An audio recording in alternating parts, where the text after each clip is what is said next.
All praise to the Most High, Father Yah. Something that I want to talk about today, these wicked pastors, these Sunday pastors specifically, that teach Christianity. And one of the biggest lies that they say and they tell their followers is not to read the book of Revelation. This is very, very wicked.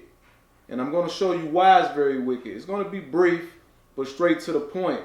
Because I hate to see this, because they really misleading people by telling them not to read Revelations and instilling fear in them.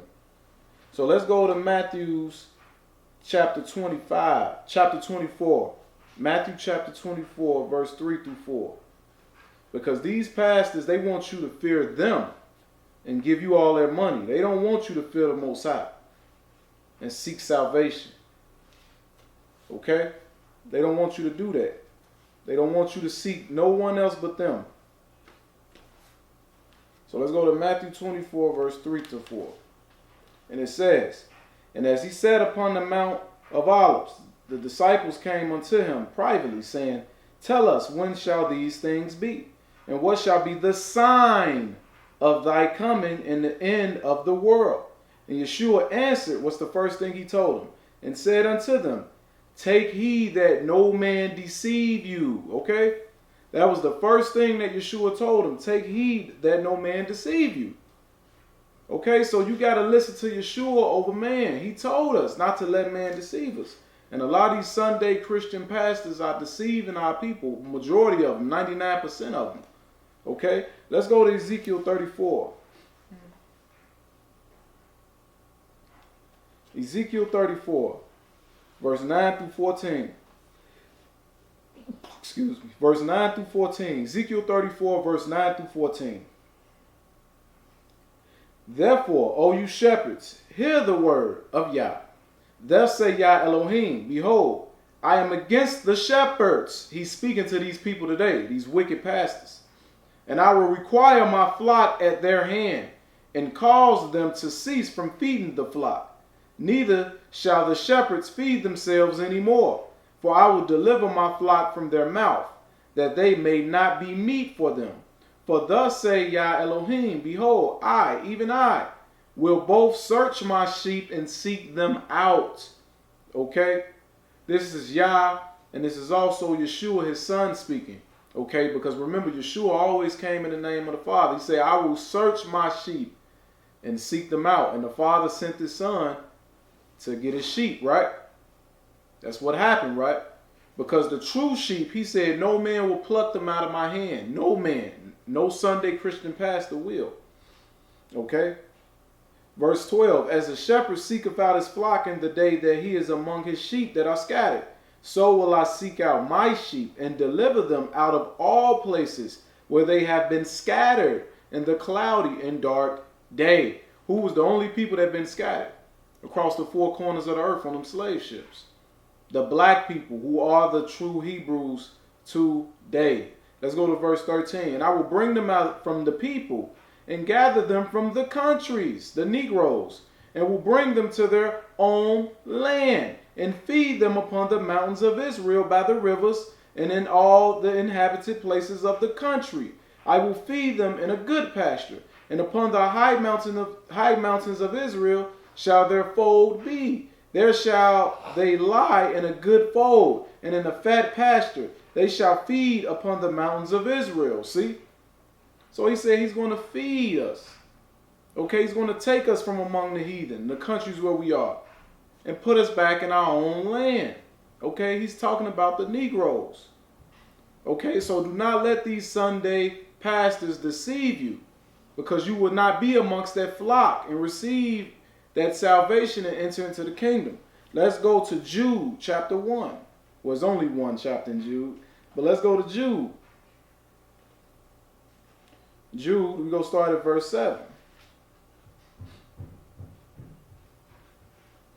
Jude, verse 7.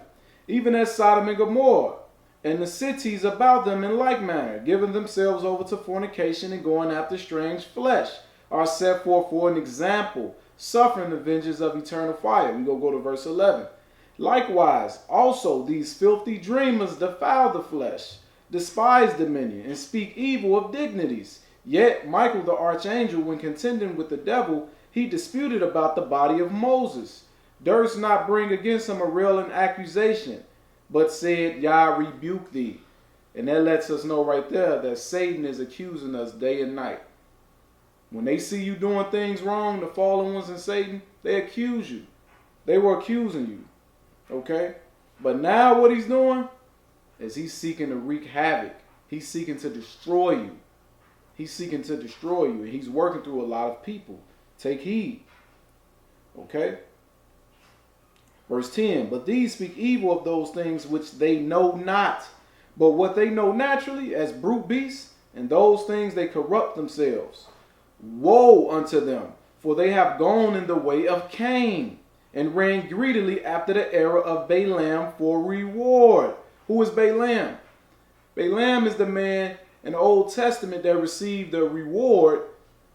Well, he was about to receive a reward for misleading the children of Israel and getting them to worship idols. But the Most High, if you go and read it, is in the book of Numbers, you will see what happened.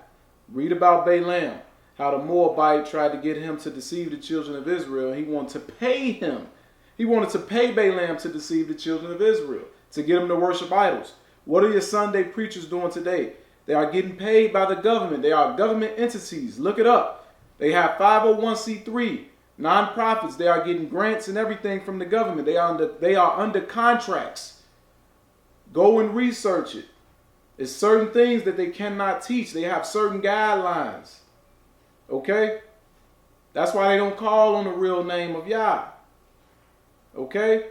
So don't be deceived by these Sunday pastors that are deceiving you. Let's go to Daniel chapter 12. Daniel chapter 12. Daniel chapter 12 verse 4. But thou, O Daniel, shut up the words and seal the book, even to the time of the end. Many shall run to and fro, and knowledge shall be increased. So here in Daniel chapter 12 verse 4, we see the angel told Daniel, shut up the book. Because Daniel, he wanted to know, like, man, what is next? What is going to happen next in this prophecy? He wanted to know more, but he didn't understand. He told him, shut up the book, because it's going to be open again in the future. And many shall run to and fro, and they're going to learn. The wise and the obedient is going to learn. Let's go to verse 8 through 9. And I heard but understood not, but I understood not. Then said I, Oh my Yah, what shall be the end of these things? He go, Daniel again. He want to know, what is the end? And he said, Go thy way, Daniel, for the words are closed up and sealed to the time of the end. Okay, so that book was sealed up. The prophecies that Daniel, Ezekiel, a lot of them saw, Amos, Zechariah, a lot of that stuff was sealed up. But guess when they reopened it? A lot of that stuff in the book of Revelations. Okay, let's go to Matthew 24 again. Matthew 24, we go start at verse 15. Matthew 24 verse 15. When you therefore shall see the abomination of desolation spoken of Daniel the prophet stand in the holy place, whoso readeth, let him understand. Okay, that time is going to happen again. The things that they went through, the disciples, the apostles, is going to happen again. And those who are not watching is going to come and sweep them. They're not watching. They're not preparing spiritually. It's going to sweep them. It's going to come and it's going to be too much for them. This tribulation that is coming. A time of great evil. We are just at the beginning. The economic collapses, the poverty, the famines, all these things that are coming. The cities are going to be terrible. The wickedness that is building up in the cities. This is just the beginning. It's going to come a time after that there's going to be a great tribulation where the saints that walk the earth are going to be like vagabonds, outcasts. They're going to be on the run for their life. People are going to try to kill them. If you're not watching and looking at the signs, you're partying, you're eating, and you're drinking, and you're wasting time, you're not going to be prepared when that time comes. And they tell you don't read the book of Revelations. Let's go to verse 24. For there shall rise false Christs and false prophets, and shall show great signs and wonders, insomuch that if it were possible, they shall deceive the very elect. You see that? So they're going to come false Christs, false prophets, and they have already came. The Holy Comforter Tazadakia, the wicked camps, Yahweh ben Yahweh, all these different people. This is what he was talking about, and they deceived many. But guess what? It's not done yet. It's going to be more. And guess what? That son of perdition that's going to come. That's going to deceive many people. Let's go to verse 37 to 44. But as the days of Noah were, so shall also the coming of the Son of Man be. For as in the days that were before the flood, they were eating and drinking and marrying and giving in marriage until the day that Noah entered into the ark. There's nothing wrong with gathering and eating and drinking. But it's people that's all they do. All they do is gather together. Some people that follow the Bible, all they do is gather together and they eat and drink. They're drinking wine too much. They drinking wine in excess. It's a difference between drinking wine and drinking it in excess. It's a difference between gathering together and fellowshipping, eating, praising the Most High, drinking a little wine, and you doing it all the time to the point where you're not even worried about the Most High. This is what he's speaking of, and this is what is happening today. Look at the world. All they worry about is eating, drinking, partying, pleasure. That's all they worry about. And sex. Verse 39, and knew not until the flood came and took them all away. So shall also the coming of the Son of Man be. Then shall two be in the field. The one shall be taken and the other left. Two women shall be grinding at the mill. The one shall be taken and the other left. Watch therefore, for you know not what hour your master do come. But know this, that if the good man of the house had known in what watch the thief would come, he would have watched, and would have not suffered his house to be broken up. Therefore, be ye also ready, for in such an hour as you think not, the Son of Man cometh. So if you are not observing these times and these signs, he's going to pop up. He's not going to pop up on the saints, the ones who's really watching, the disciples, the apostles, the men and women that are walking with Yah that's observing the signs. He's not going to just pop up on them. Because we don't know the hour that he's going to come, but we do know he said watch and watch certain signs. Okay? Watch the seals be opened, the plagues, the prophecies. These are the things we're supposed to watch. They say, oh, well, Christ could come tomorrow. No, those who are deep in the word know Christ can't come tomorrow. Because they looking at the signs. They know that it's still a nice little minute. I can't say how much time, but it's still some time because things have to be done. Let's go to Jeremiah chapter 3. But the time is right around the corner. It's right around the corner. It's close, but it's still some things that have to be fulfilled first.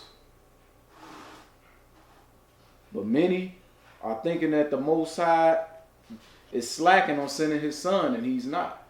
He wants you all to all hear the word so his sheep can hear the word, and those that truly want to repent can repent before he comes. Jeremiah chapter 3, verse 15. And I will give you pastors according to mine heart, which shall feed you with knowledge and understanding. He's going to give you pastors, but you have to be obedient. You have to seek him. You can't say, oh, my life is bad, so let me just go to church on Sunday and still live how I want to live, and things are going to get better. No, that's not going to cut it. You have to walk with the Most High, be obedient. Even you in the flesh, fleshly men and women, when your children are obedient to you, it makes you happy, right? You bless them with things, right? Same thing with the Most High. Let's go to Revelation chapter 1.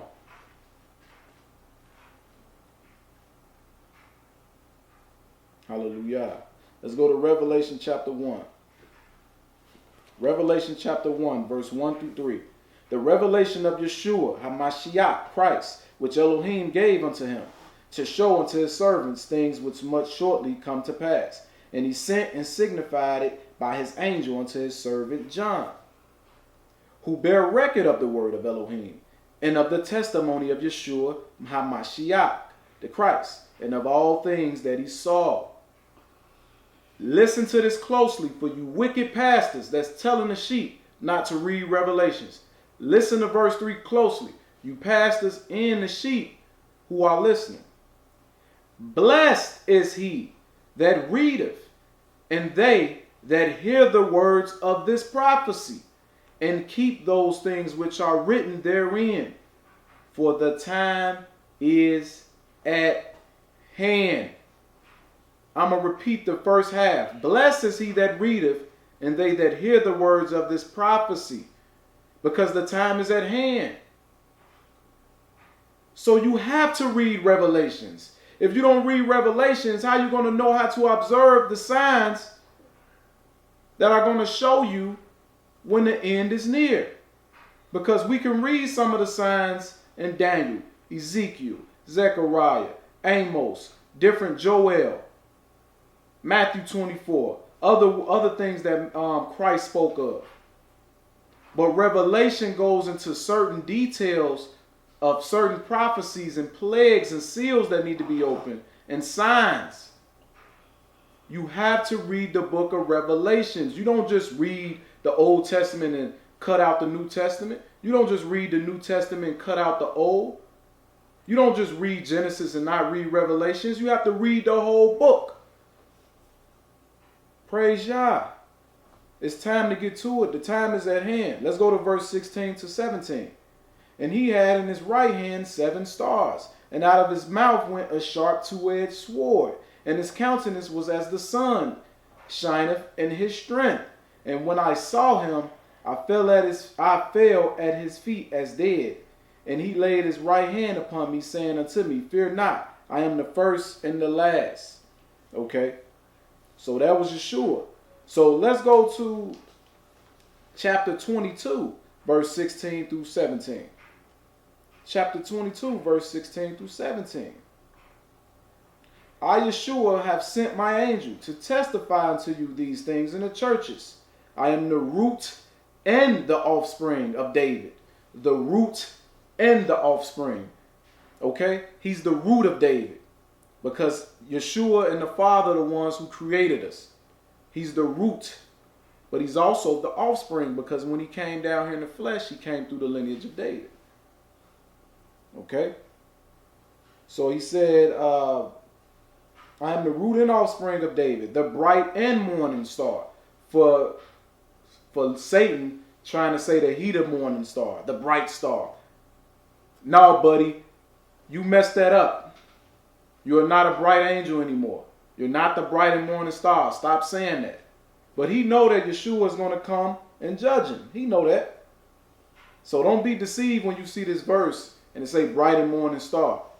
If all you wicked Catholics and popes and stuff that's pushing that, okay, and all these other societies and stuff that's pushing that he's the morning star. No, okay, he had his position as an angel. He don't have that anymore. Yeshua is the first and the last, the Alpha and Omega. He knows that. Okay, verse 17. And the Spirit and the bride say, Come, and let him that heareth say, Come, and let him that is at thirst come, and whosoever will, let him take of the water of life freely. Let him take of the water of life freely. Freely. You don't have to go to church and give all your money. Freely. Okay?